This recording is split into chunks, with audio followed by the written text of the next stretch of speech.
tuya, Héctor.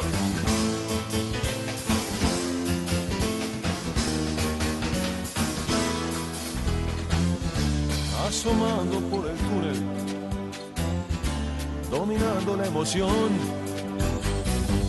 a la cancha la celeste, a las páginas de gloria, escalón por escalón. Vamos, vamos arriba la celeste, vamos, desde el cerro del Unión, vamos, como dice el negro jefe,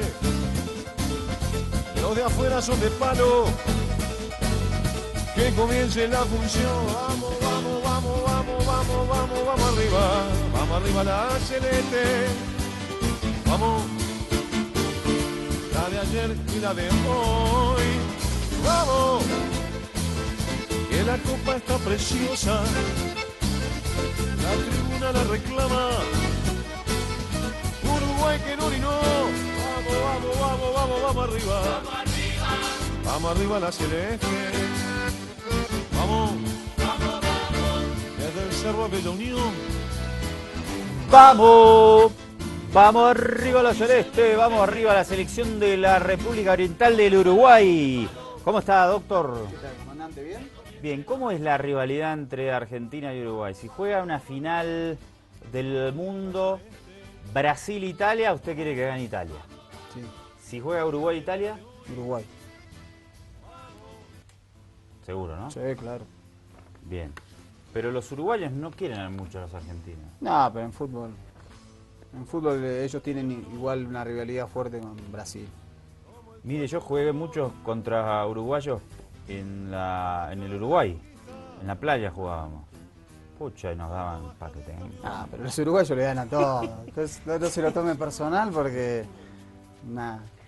Aguante, Un aguante. pueblo aguerrido en el fútbol y en la vida.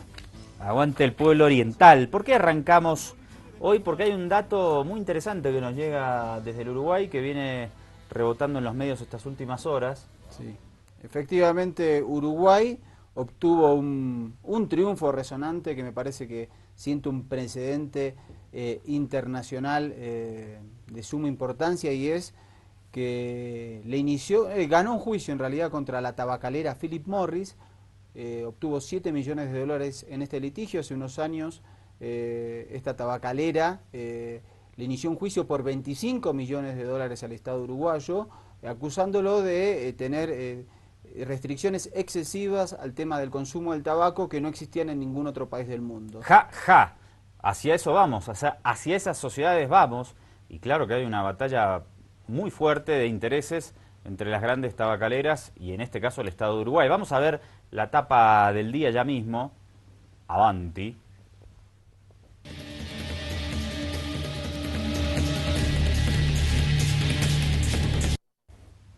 Bueno, lo que te decía, para mí estas son parte de las duras batallas del futuro, porque los estados en general están imponiendo fuertes restricciones al tema del tabaco. Y bueno, las tabacaleras obviamente dicen acá... No se va a quedar esto tan tranquilo. Uruguay gana tabacalera y siente precedente mundial, dice el periódico del País. Además, un juicio que lo inició la propia Philip Morris y lo perdió ante el Uruguay. ¿Y ante quién inició el juicio? ¿A quién fue? En el CIADI. ¿En el CIADI? Sí, que se organiza. Que depende del Banco Mundial. Sí. Interesante. Vamos a ver el primer reporte de la agencia francesa de prensa. Per favore. Avanti.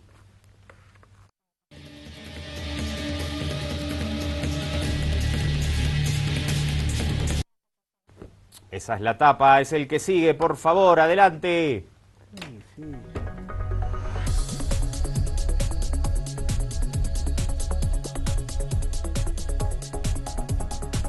Las pretensiones de las tabacaleras han sido rotundamente rechazadas.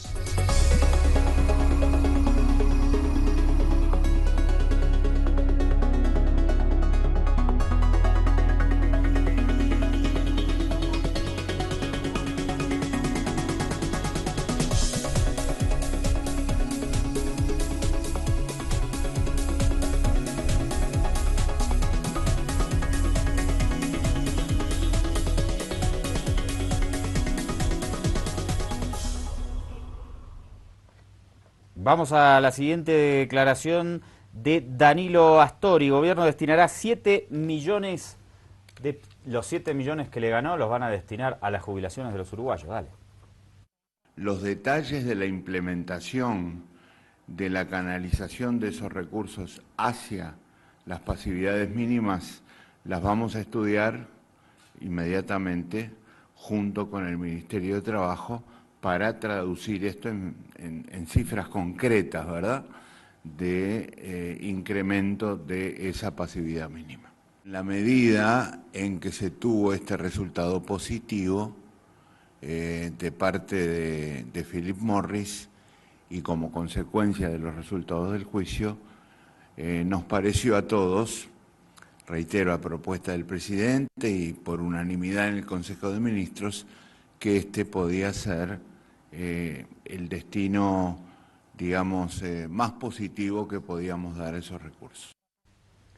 Y vamos a retroceder un poquito en el tiempo, unos 2 años atrás. Vamos a ver cómo se inicia este litigio, por qué razones y cuáles son las opiniones de las partes en esto. Lo reporta BBC Mundo.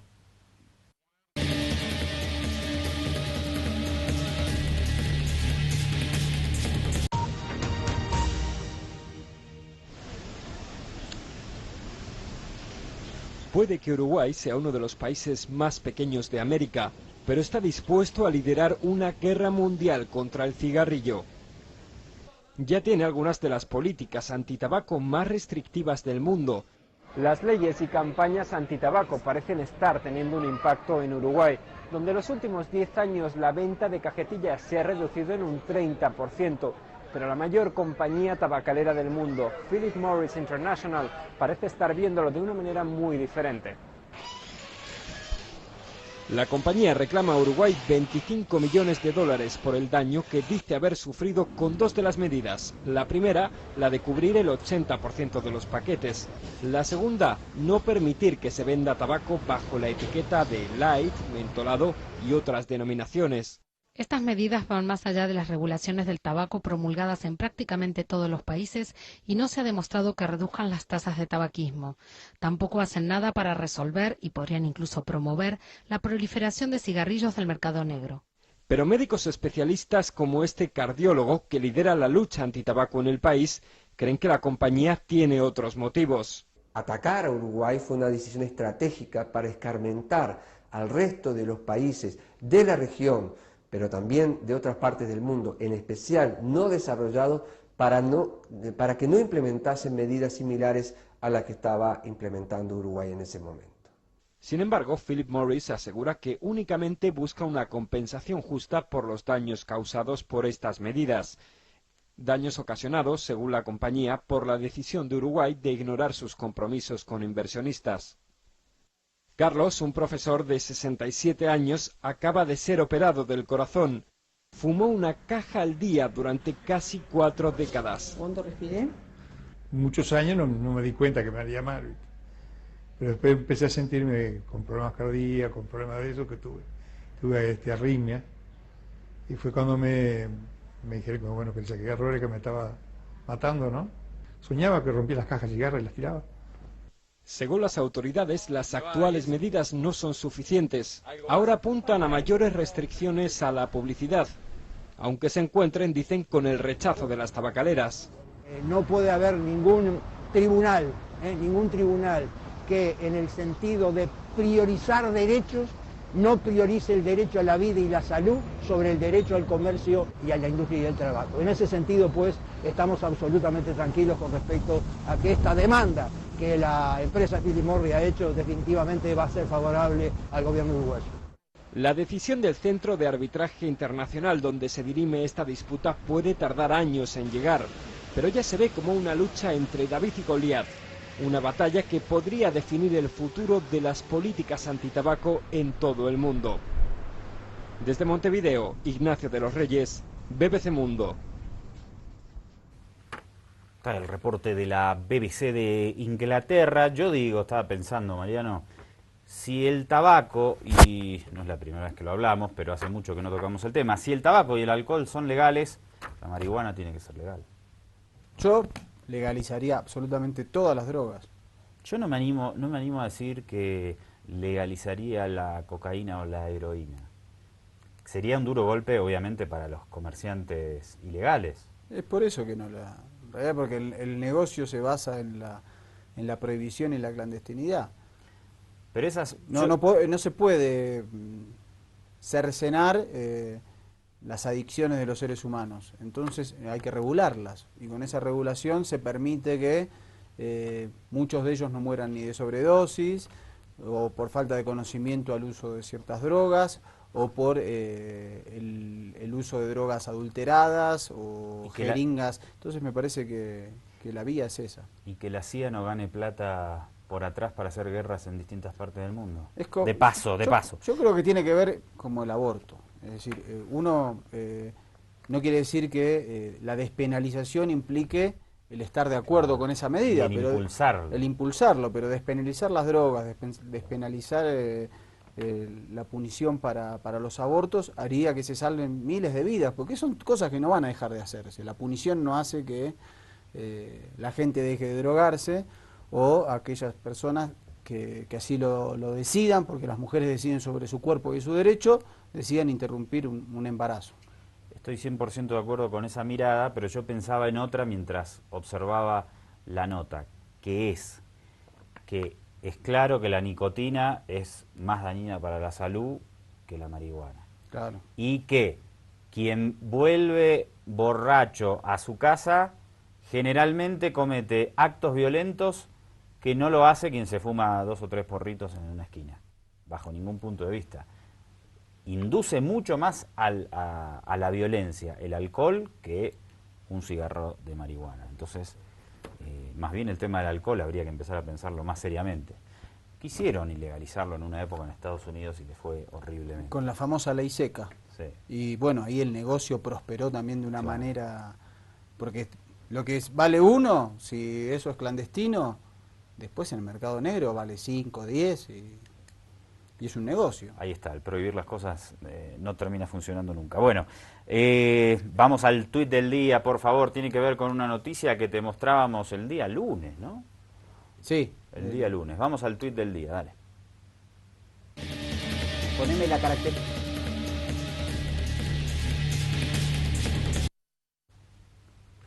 No me vas a hacer leer eso, pero ni pagando. Acérquese. Este es uno. A raíz de lo que dijo Mauricio Macri, de que no puedes estar en remerita o descalzo en tu casa, tenés que abrigarte. Tomás Maffoni en su Twitter dice: ¿se acuerda cuando antes decían que éramos Venezuela? Por el periodo de Cristina Fernández de Kirchner y Néstor. Y ahora prender la estufa es de país rico y hay que abrigarse. Bueno, hubo una catarata de todos estos tweets irónicos, en broma, mofándose del presidente Mauricio Macri por muy contundente. Saludos al amigo Maffoni. Espectacular. Tenía un compañero de colegio que se llamaba Maffoni. Espero que sea el mismo. Clarito, me parece, ¿no? Muy claro, muy contundente. Ahí está el tema de la batalla por la mente y los corazones de las personas y la batalla cultural.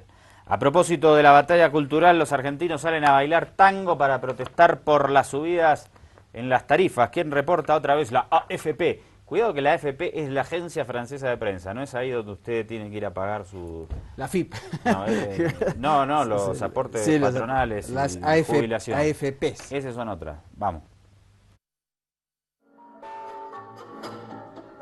Cientos de argentinos bailaron tango en Buenos Aires para rechazar el aumento de las tarifas de servicios básicos implementado por el gobierno de Mauricio Macri. Ante lo que consideran un tarifazo, los manifestantes sostienen que varios centros de baile o milongas deberán cerrar debido al aumento de sus gastos de operación. Las milongas están cerrando porque hay una situación económica que nos hace estar pendiente, hay un incremento que nos afecta directamente en el alquiler por la suba, lógicamente, de la luz, del agua, del gas. Eso. Cerca de 300 personas bailaron frente al Parlamento Comunal de la capital, donde existen más de 650 salones de tango. También exigen una ley de fomento y protección a este popular y centenario baile. Lo que está pasando nos llena de tristeza. Es una injusticia como nunca la vimos. Por eso estamos acá. por eso vamos a luchar por estas milongas y por todas las milongas, para que tengamos nuestro espacio. Que no se pierda. Esto es para la humanidad. De todos lados del mundo se baila el tango y no se puede perder de un día para el otro. Al son del tango, los manifestantes esperan haber dejado claro su mensaje al gobierno. Ni una milonga menos. Bueno, esto pasa cuando llega a la derecha. El otro día, cuando veíamos la foto de Macri con el rey, después de ver el programa, yo pensaba, tendríamos que haber dicho, así que me voy a sacar la espina hoy, que si vuelve la derecha en Bolivia, en 2025, cuando sea el bicentenario acá, vas a ver a también quien sea presidente con el rey de España seguro ahí en una foto en primer plano. Ojalá que no pase, ni en Bolivia, ni en Perú, ni en Brasil, que no pase en ningún lado. Yo siempre digo, tal vez es muy osado de mi parte, que los latinoamericanos nos pusimos de acuerdo con el nunca más a las dictaduras y tendríamos que haber acordado también un nunca más al neoliberalismo, ¿no? Que tanto daño creo que nos hace. Eso ya son visiones más... Bueno, igual, todo es ideología en esto. ¿Hay otro baile que generó polémica o no? Vamos a verlo, porque hoy lo estábamos discutiendo con Mariano. Estuvo, pongámoslo en pantalla, ahí está, Michelle Obama, Barack y George Bush. Acusaban en algunos medios a Bush de estar bajo los efectos de algún estimulante. Siempre hablaron de que George Bush tenía problemas con el alcohol.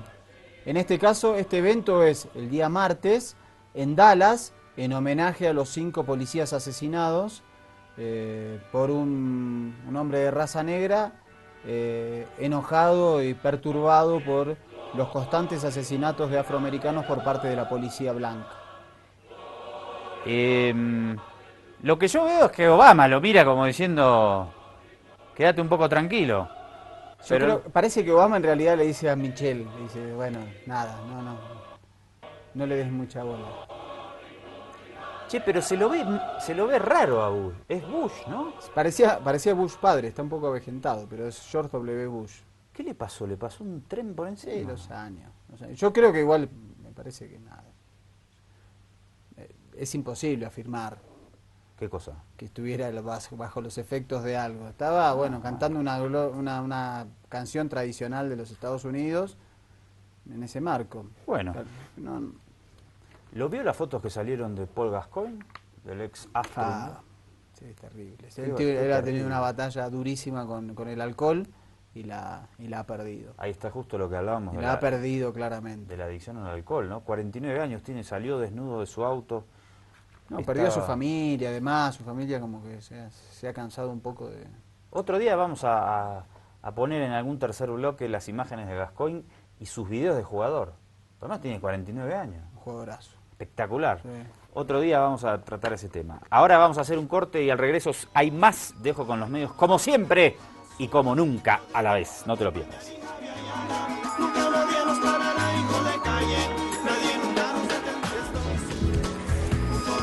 Caminar, no estamos solos, no debemos acompañar y javiar. Nos parará hijo de calle, nadie nunca estoy solo del lado de la gente nací solo. Si no, ¿sabés qué hacemos? Le dio la gana, yo soy solo. Un guerrillero caribe, moriré solo. Si a mi precio puede llegar, estoy solo. Acá estamos de regreso y tratamos de dilucidar en el corte si lograremos como humanidad formar gobierno en España. Esa es la gran pregunta, vamos a tratar de dilucidarla, en principio con un reporte de 1:20 de la televisión española. Parece que sí. A ver.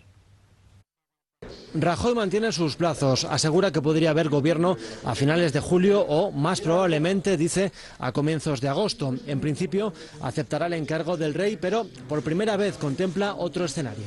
Tengo, por tanto, interés en ir a la investidura. Si yo tuviera la certeza total de que era imposible ser investido, yo abriría un periodo de reflexión con el resto de los grupos políticos para ver si tenían intención de darle salida a la situación. De momento, reconoce, las cuentas no salen con la abstención de Ciudadanos y el no del PSOE. Todos podemos cambiar de opinión en nuestra vida, pero yo con el mensaje que me he quedado hoy es con el de que el Partido Socialista va a votar en contra de la investidura del Partido Popular. Pero el primer contacto con todos los partidos no le ha hecho cambiar de planes. Yo lo que tengo muy claro a la vista de esta ronda es que yo quiero gobernar, y quiero tomar decisiones y quiero mojarme. Si lo conseguiremos o nos vamos a elecciones, bueno, pues es algo que ya veremos, pero creo que hay voluntad firme por parte de todos de no repetir las elecciones. El PP debe decidir ahora cómo y con qué partidos prosigue las negociaciones para sumar apoyos a sus 137 escaños.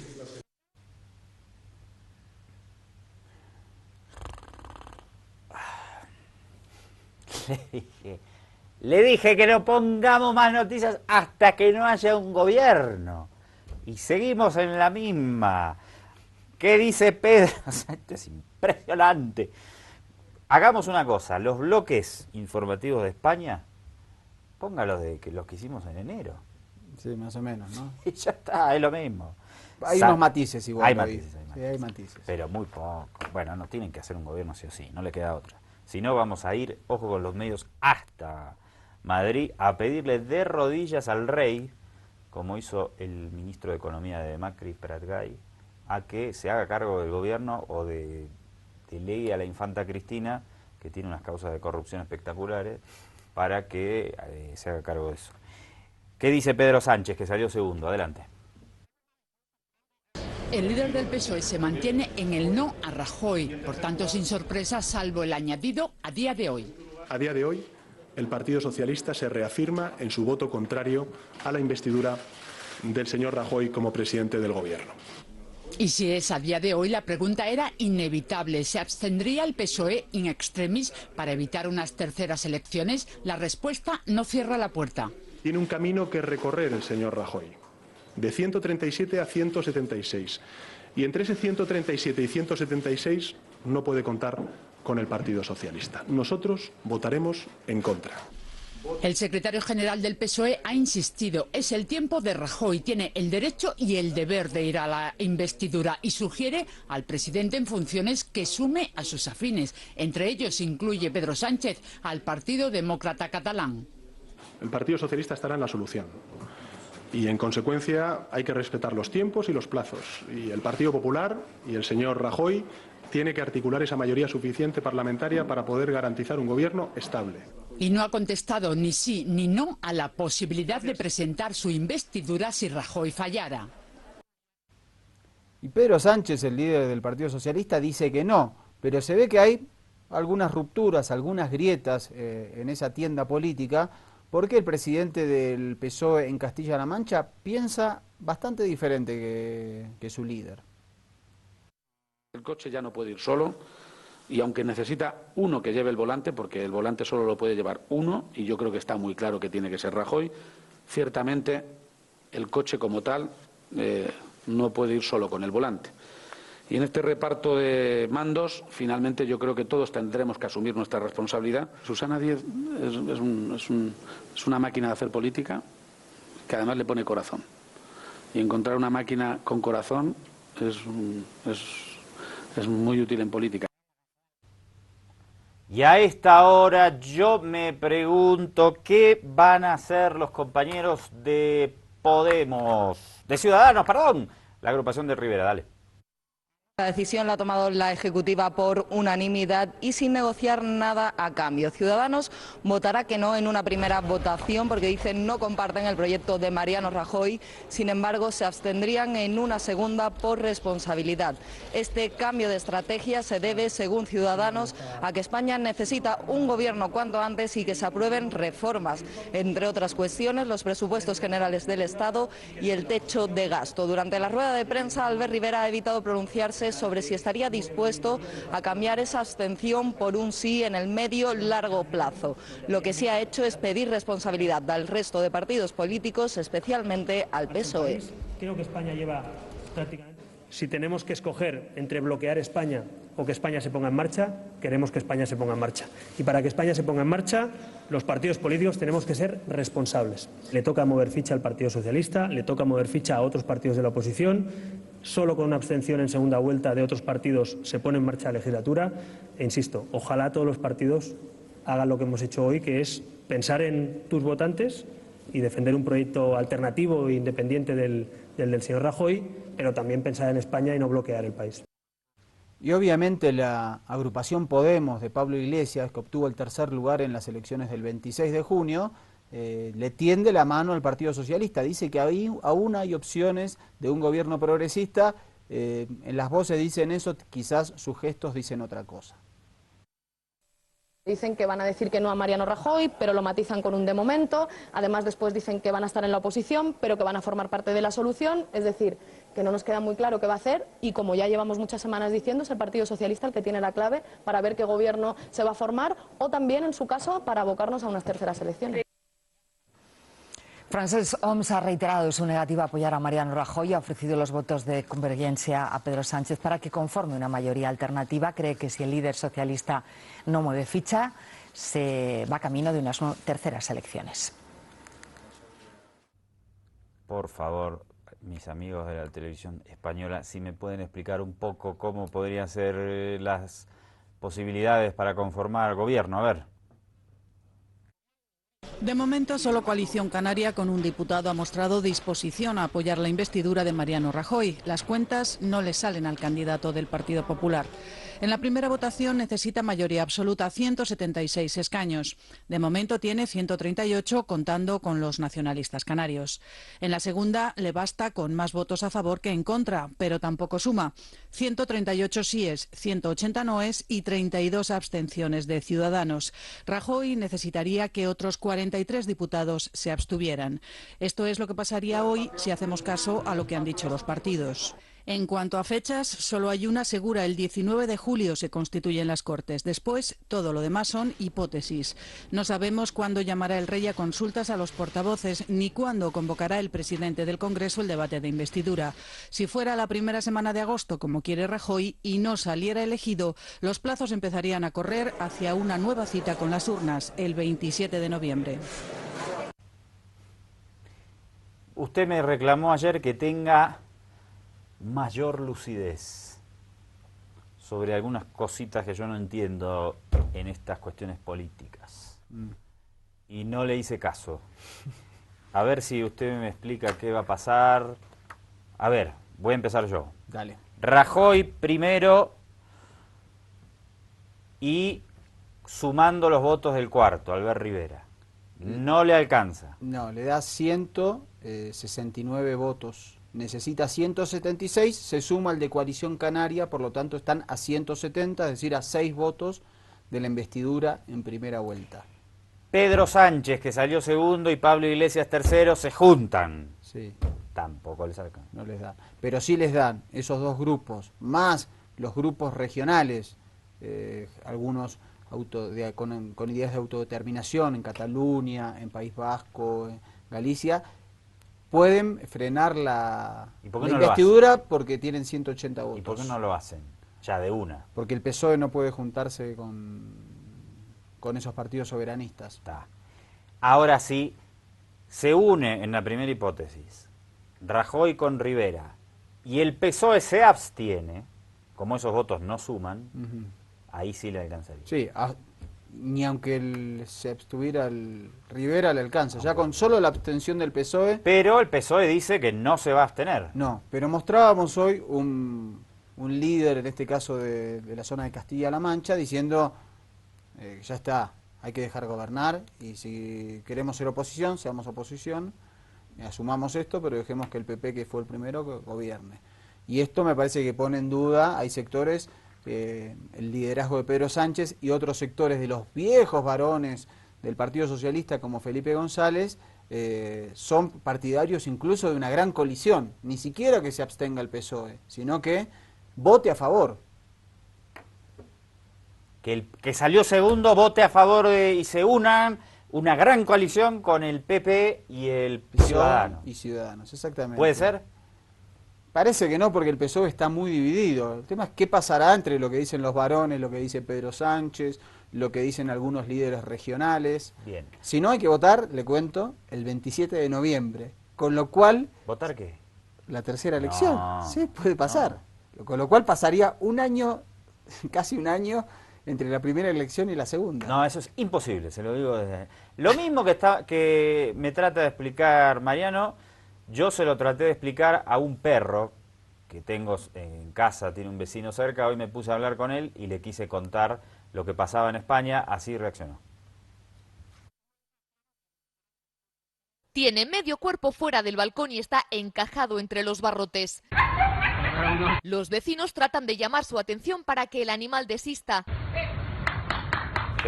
Pero los barrotes... Ahí le está, presionan, esto es la está charla muy mentira, lo que dice la periodista. Yo le estaba explicando las elecciones de España.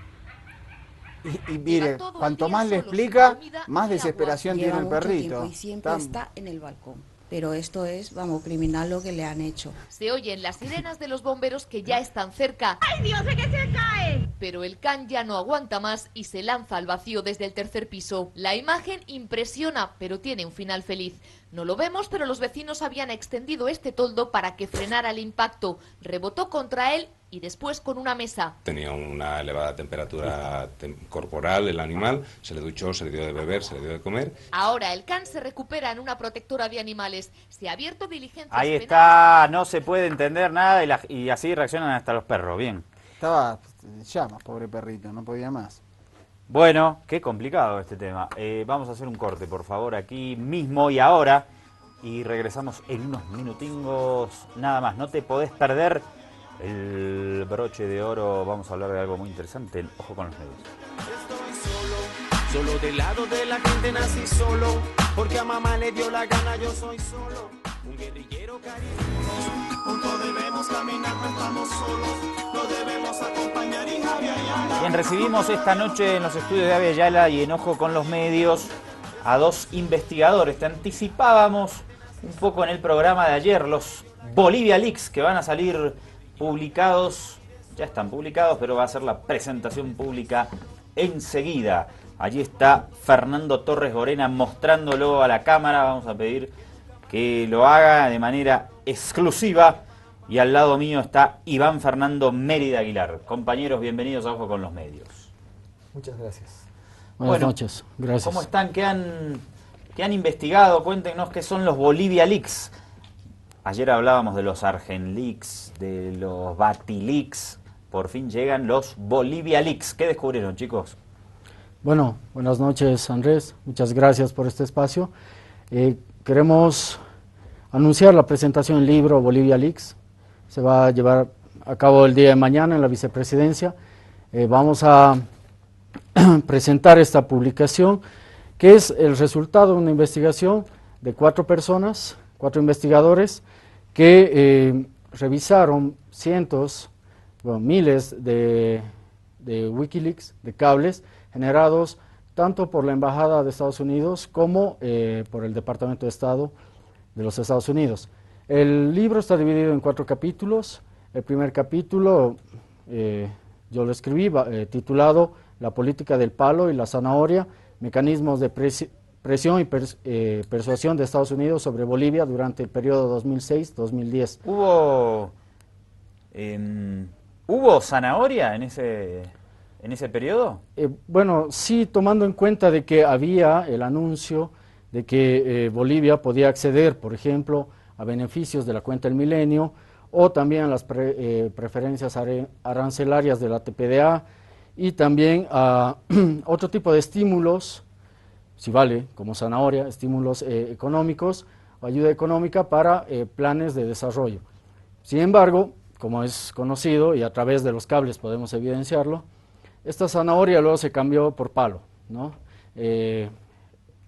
A partir del inicio del gobierno del presidente Morales, y al no aceptar los imperativos o los condicionamientos expresados por el embajador Greenlee en esa etapa, posteriormente por el embajador Goldberg, al asumir Bolivia una posición soberana y contestar a las exigencias norteamericanas, por supuesto vino el palo, ¿no? El palo fueron llamadas de atención, también se llegó a constreñir al Estado boliviano a través de los créditos que se podían generar a través del Banco Mundial, el FMI y otras instituciones financieras globales, que en ese momento estaban condicionadas por la voluntad de Estados Unidos, ¿no? Entonces, Bolivia no podía acceder a muchos de estos beneficios, el caso concreto, la cuenta del desafío del milenio, debido a que Estados Unidos ejercía presión en Bolivia a través de la embajada y también el Departamento de Estado, el Departamento de Tesoro, para que Bolivia no pudiera acceder de manera directa a este tipo de beneficios, justo en un momento de transición política institucional como fue el periodo 2005-2006. Iván, en esta parte del palo, que más bien se transformó en garrote y cosas peores, Estados Unidos promovió la división de Bolivia y para ello trajo un embajador que tenía experiencia en el tema, Philip Goldberg, a quien vos investigaste en base a los cables del Wikileaks. ¿Qué aparece allí de Goldberg? Bueno, la primera consideración importante es que Philip Goldberg trabajó junto con Richard Holbrooke cuando pasó todo el conflicto en Yugoslavia y cuando se dieron todo el conflicto étnico. Él, preparado muy bien, porque antes había trabajado también en Colombia, había trabajado en Chile, había tenido toda una preparación muy fuerte y dura, también como un personal de inteligencia. Él va a desarrollar toda una política inteligente que ya pasa de lo que es el smart power, el hard power, y llega a una forma de intervención dura y completa. En una parte del libro de la investigación, por ejemplo, dice esto en el cable 08 La Paz 1942 del 10 de septiembre de 2008, confidencial. La noche del 9 de septiembre, el jefe local de la Policía Antinarcóticos, el general René Sanabria, se contactó con el agregado en el país de la DEA, Patrick Steenkamp, para decirle que los 2 agentes de la DEA destinados en la base de la Policía Nacional de Chimoré debían ser evacuados porque existe el riesgo de que los cocaleros habían amenazado con tomar la base. A las 9, los agentes de la DEA fueron evacuados. A la mañana siguiente, en una reunión con Steenkamp, Sanabria indicó una razón más política para la expulsión. Este es un ejemplo. Otro ejemplo muy contundente del señor Goldberg es el cable 07 La Paz 382 del 12 de febrero del 2007, confidencial. El embajador se reunió con el jefe de partido Podemos y expresidente Jorge Tuto Quiroga, el senador y vicepresidente del partido Carlos Bort, el líder del Senado de Podemos Óscar Ortiz y la líder del Congreso y miembro de Podemos Lourdes Millares, el 9 de febrero. Pero perdón, se juntaron a cenar, a confraternizar. ¿Qué época exactamente? Febrero de 2007, poco después de los incidentes de Cochabamba. Y lo que dice esta parte es muy importante. El grupo expresó su satisfacción con la reciente adquisición de la oposición de la presidencia del Senado. Denotó los varios problemas del gobierno de Bolivia y predijo que el gobierno boliviano enfrentaría una tensión creciente después del feriado de Carnaval a finales de febrero. Informa Goldberg a Washington, ¿no? Exactamente, porque es un informe firmado por Goldberg. Hay otros informes que fueron firmados por Krishna Urs, por ejemplo, que es uno de los que le sustituía cuando él salía de viaje. Pero este está firmado. Todos los que se trabajan en mi capítulo están firmados por Goldberg, en específico porque justamente son ellos la prueba irrefutable de que Goldberg tenía conocimiento, actuó deliberadamente y se movilizó para organizar muy bien a la oposición boliviana. En otro de los cables, 08 La Paz 1023 del 2 de mayo de 2008, confidencial. Uno de nuestros contactos del Ministerio de Asuntos Exteriores en Bolivia le pidió a Paul Off, el encargado político de la embajada, que arregle reuniones a través de su cuenta anónima de correo electrónico privado, no hablar públicamente sobre los funcionarios amigables del Ministerio de Asuntos Exteriores y a no llamarlo a su celular de negocios o al correo electrónico oficial. Son 2 fragmentos de la cantidad de fragmentos que muestran cómo él trabajó con becarios, con empresarios, reuniones con políticos, con estrategas políticos como Javier Flores, uno de los más duros que se hizo pasar como honorable diputado y un hombre que coordinaba todas las acciones de la ala más dura cruceña y del sector privado. Préstame por favor el libro, querido Iván. Acá te lo vamos a mostrar. ¿Por qué es importante leerlo, Fernando? Bueno, como es de conocimiento público, como lo sabe también el mundo académico, Estados Unidos ha ejercido una presión histórica sobre Bolivia, sobre América Latina. De hecho, ya se puede evidenciar algunos registros, ¿no?, en la creación de las repúblicas en América, a partir de 1800. Vemos ya la influencia, la penetración de Estados Unidos, también los intereses geopolíticos que tiene esta potencia en la región, y por tanto es importante conocer lo que ocurrió en Bolivia. Así también es preciso señalar que en Bolivia existen muy pocas explicaciones académicas, investigaciones que profundicen esta relación bilateral y que hagan parte de la historia boliviana. Normalmente se ha entendido a la historia boliviana a través de los ciclos, ¿no?, de ciclos que arbitrariamente han decidido ciertas líneas de investigación, por ejemplo, el ciclo de La Plata, el ciclo del Estaño, que son ciclos económicos, también políticos, pero se ha perdido de vista la presencia del hegemón, se ha perdido de vista la presencia, la influencia, la determinación que tenía Estados Unidos en las relaciones políticas, económicas en Bolivia, y de Bolivia con sus países vecinos y con otro tipo de estados. Por tanto, es necesario investigar, por tanto es necesario redescubrir algunos acápites de nuestra historia que sin ningún tipo de objeción señalan que Estados Unidos ha mantenido una presencia activa en lo político, en lo económico, en lo cultural y en otros campos, subyugando a Bolivia en la historia, es decir, desde 1825 hasta 2005, donde hay un quiebre, sin duda, una ruptura en el tipo de relacionamiento entre ambos estados, y Bolivia asume una posición soberana y rechaza mucho tipo de los cuestionamientos o imposiciones que tenía Estados Unidos sobre la política boliviana. Como es de conocimiento tuyo y de toda la audiencia, en 22 de enero del 2006, al asumir el presidente Morales, existen ya condicionamientos días previos. Si me permites, puedo mostrar esta referencia, que es sobre la cooperación de Estados Unidos, en la cual el entonces David Greenlee señaló al presidente de Bolivia que cuando se piensa en el BID, usted debe pensar en los Estados Unidos, le indicaba al presidente Morales. Esto no es un chantaje, es simple realidad. Esta frase, que es muy fuerte, demuestra el tipo de presión que se ejercía sobre el presidente electo, ¿no?, días antes de que el presidente Morales asumiera el poder. También señaló Greenlee que los Estados Unidos llevó a otros acreedores a perdonar totalmente la deuda de Bolivia.